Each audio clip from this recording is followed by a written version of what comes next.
What is the creepiest thing someone has done to you because they were in love with you? She walked with me for a good 8 kilometers because she needed to go in the same direction. I was almost home when I found out that she lives 30 seconds away from the pub where I met her. She said she would have to stay overnight at my place because it wasn't safe for her to go home alone. In the end, I had to explain to her that she didn't interest me, call a taxi for her to go home, and pay for it. The girl took my hat and refused to give it back, claiming that it smells like me. I lost many good hoodies because of girls I didn't even end up talking to later. Seriously, I've been using the same aftershave since I was 15, I'm almost 27 now, and there's no way high school girls I went to school with actually thought I smelled amazing. I think teenage girls must have a secret club where they bring in guys' hoodies, share how they acquired them, and vote for the best story or something. I can't come up with any other logical explanation for this phenomenon. There was a girl in our school who started dating a guy 1 grade above us. They were both pretty cute, but you could tell she was a bit eccentric. One day, the guy got on the bus with a small bottle hanging around his neck that looked like it had water in it. When one of his friends asked what it was, he said it was a gift from his girlfriend. She had told him, "It's all the tears I'll ever cry for you." Yeah, it's really deep and all that, but why the heck would you actually wear that? He laughed it off and basically indicated that it was just one of the things he had to put up with. If I recall correctly, he stopped wearing that thing by the end of the week. He suggested meeting up. I said I wasn't at home. He replied, "But your lights are on." Clarification, I'm answering questions from people trying to justify his behavior. He didn't live close to me. I live on a dead-end street, so he couldn't just pass by. He behaved terribly in many ways. He told people that we loved each other, we didn't, that there was a forbidden love between us, absolutely not.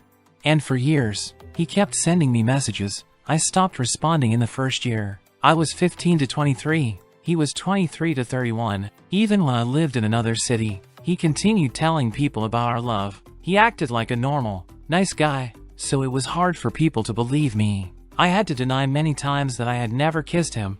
Just briefly been friends with him when I was 15. It only stopped when I accidentally met his friend in the city where I live and showed him all the messages. The guy was shocked. As far as I know, his friend talked to him, and he finally backed off from me. Interestingly, he started dating a girl with the same name as mine. Damn creepy story. A guy paid someone to attack me, hoping he could play the hero and save me. It didn't work. I hit the attacker with my briefcase and knocked him to the ground. He started yelling that he had been paid to attack me, and right at that moment, the guy showed up. I was walking home from work, and he knew my schedule.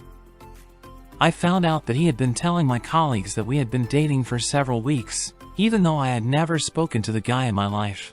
I learned about this when someone asked me how my crazy weekend with the new guy went, when in reality, I didn't have anyone at all. There was a guy in college who did something similar to me. Once, we planned to go to the movies in a group of 3 to 4 people. Someone invited him. A few days later, our neighbor asked if I was looking forward to the hot date over the weekend. It completely threw me off. I found out that the guy who was invited started telling people that we were going to the movies alone, framing it as a date. I just greeted him once at a party and talked with him in a group of other people for no more than 2 to 3 minutes. He was telling people that the whole evening we were flirting, that I gave him my number, that I really liked him, and that we were chatting with each other every day. I was a 19-year-old waitress, and a 49-year-old man whose table I served tried to contact me through a Craigslist missed connections post. Then he came to my workplace and wrote a love confession on a Christmas card. Interestingly, the card featured a cartoon Santa getting hit in the groin by a child. There was a caption saying, "Beware of unfamiliar adults." In his note, he expressed doubts about my potential interest in an older man, mentioned that he had a wife and kids, so we would have to come up with something to overcome this little obstacle. Feeling unsafe at work, I had to involve the police to intervene and instruct him not to bother me anymore. I noticed a car following me to work from around the second turn near my house, but I didn't think much of it at the time. It didn't strike me as odd then. I parked in front of my workplace, and a guy approached my car, opened the door, and I exclaimed, "What the heck? Hey, what's going on?" It was a guy named Bob, whose table I had served about 2 weeks prior. He said something like, "I brought you this book."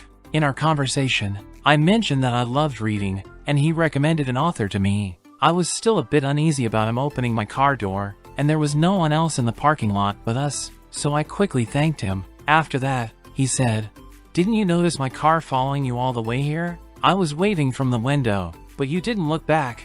I knew it was you because I remembered your car's license plate number." He recited the full number of my car. Upon hearing this, I began to rack my brain, trying to figure out how to get out of this situation and conceal my growing dismay.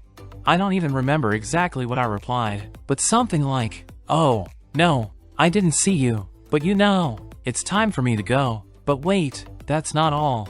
After that, he said, "I live right next to you. Are you in the white apartment building or the orange one? I've been circling around the white building for a while, trying to give you the book." What the heck? I just told him that I really needed to go or I would be late for work. I went inside and stayed in the utility room for about half an hour until that guy left.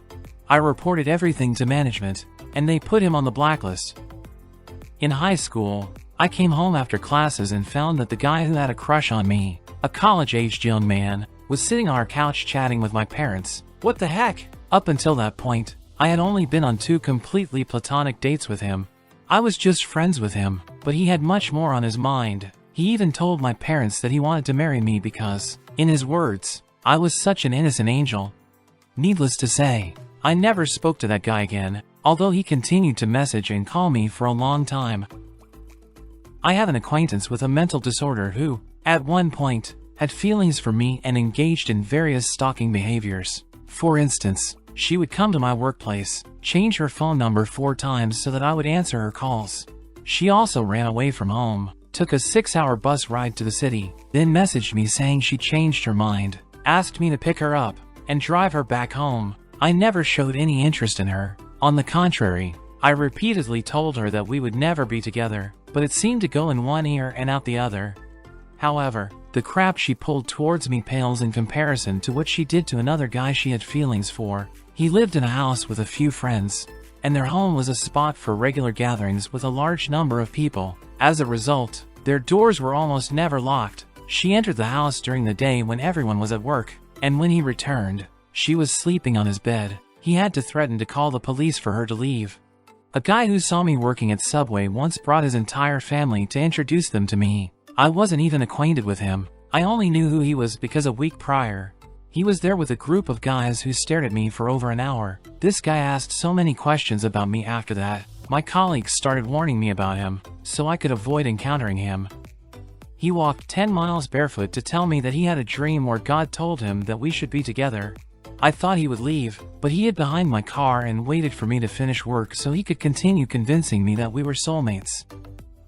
Perhaps the strangest was the guy who insisted we be pen pals. He sent me pressed flowers, small drawings he made, he wasn't very good at it, and long, awkwardly written letters detailing his day and asking how I was doing. I told my crappy friends he was weird, but I hung his messy watercolor with a plush bear on the fridge, sniffed the flowers, and read his letters many times when I was alone. We've been together for 10 years now. For many years, I thought the guy in my friend circle just hated me. He was really good friends with everyone else, but damn, almost everything I said seemed to rub him the wrong way. When he was around, it was impossible for me to talk to a guy without his interference. He literally mocked every phrase and word I uttered.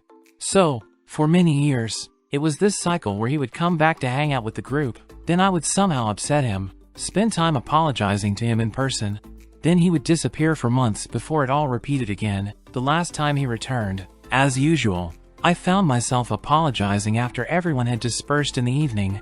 I confessed to him that I'd never had such difficulty figuring out someone's comfort zone before, and sometimes, I decided to just avoid him completely to spare him from my company, but he said he didn't want me to do that, in reality, my words didn't hurt him as much as he pretended, and he acted that way because he had been in love with me all along. I would have been less shocked if he secretly claimed to be the king of Spain. I told him I needed time to digest all of this. About a week later, he started clinging to me again. It's been maybe 5 years since that conversation, which also turned out to be our last. What was that all about? He mostly pre-stalked me. Not that he was lurking in the bushes, but he found out something about me and used it to start a conversation. We had never talked about these things before, and they weren't big secrets or anything, just strange things like where my dad worked, what car I drove, where I went to high school. But it was weird when almost a stranger asked something like, "So why didn't you play lacrosse in high school?" One time, we were leaving school with a small group of friends, hugging and saying goodbye. Then, a girl I liked but wasn't sure if she liked me back raised her arms and said, "And what about hugging me?" Those were the best hugs of my life. It was in 2005, and since then, we've been together. In the fall, when we were sitting in a restaurant, a girl kept touching my leg under the table. At first, I thought our group was sitting too close, and she didn't have enough space. Turned out, I was just a clueless idiot. We've been together since April. Fortunately, she turned out to be persistent. Something similar happened to me. She kept touching my leg under the table, but I suspected she was in love with me. I was also in love with her, but another guy was clearly trying to get her attention. Later, she sent me some pictures from the party over the internet, and I wrote, "That guy is really into you." She replied, "Yes, but he's not the one I like." I said, "I know. My knee hurts terribly. Now we're married." Thank you for watching. If you liked this video, left a comment of more than 4 words, and subscribe to this channel, we greatly appreciate you. Much respect from us. Stay tuned for the next video.